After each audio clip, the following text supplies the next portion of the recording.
अरे बिंदु, आज घर में बहुत काम है। आज तुझे स्कूल जाने की जरूरत नहीं है। लेकिन दादी, आज तो स्कूल में मेरा टेस्ट है। अरे एक दिन स्कूल नहीं जाएगी तो ऐसी कौन सी तेरी कलेक्टर की पढ़ाई छूट जाएगी। वैसे भी मैं देख रही हूँ आजकल तो बड़ी भीड़ हो गई है। अपनी दादी की बातें सुनकर बिंदु नाराज हो जाती है। तभी उसकी माँ कहती है, अरे बिंदु, इतनी छोटी बात में मुंह फुलाने की क्या जरूरत है। दादी बिल्कुल सही कह रही हैं। लड़कियों को तो घर के काम काज सीखना चाहिए। अरे बहू, रमेश के लाड़ प्यार ने इसे बिगाड़ रखा है। कम से कम तू तो मेरी बात समझती है। अच्छा, मेरी पूजा का समय हो गया है, मैं पूजा करने जा रही हूँ। इतना कहकर रमेश की माँ वहां से चली जाती है। इस तरह बिंदु की दादी और माँ दोनों अक्सर उसे घर के कामों में ही उलझा कर रखते थे। कुछ दिनों के बाद राजू और बिंदु के 10वीं के रिजल्ट्स आते हैं। दोनों बच्चे दादी को अपना अपना रिपोर्ट कार्ड दिखाते हैं। शाबाश मेरे लाल, तू तो बड़े अच्छे नंबरों से पास हुआ है। तभी बिंदु कहती है, दादी मैं भी अच्छे नंबरों से पास हुई हूँ। रमेश की माँ बिंदु को अनदेखा करते हुए कहती है, हाँ हाँ ठीक है, अभी यहाँ खड़ी क्या कर रही है, सुन लिया मैंने। जाकर मेरे लिए चाय बना कर लिया। बिंदु उदास होकर चाय बनाने किचन में चली जाती है। तभी राजू कहता है, दादी मैं क्रिकेट के कोचिंग सेंटर में एडमिशन लेना चाहता हूँ। अरे वाह राजू बेटा, ये तो तूने बड़ी अच्छी बात कही। तू कल ही अपना एडमिशन करा ले, जितनी भी फीस होगी मैं दे दूंगी।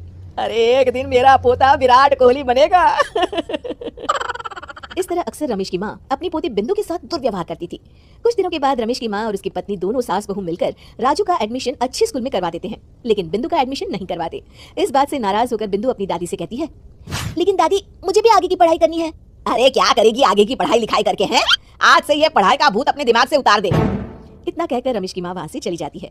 उस दिन के बाद से बिंदु की पढ़ाई हमेशा के लिए छूट जाती है और उसकी दादी उससे घर के सारे काम करवाना शुरू कर देती है। इस तरह उसका सारा दिन घर के कामों में ही बीत जाता था।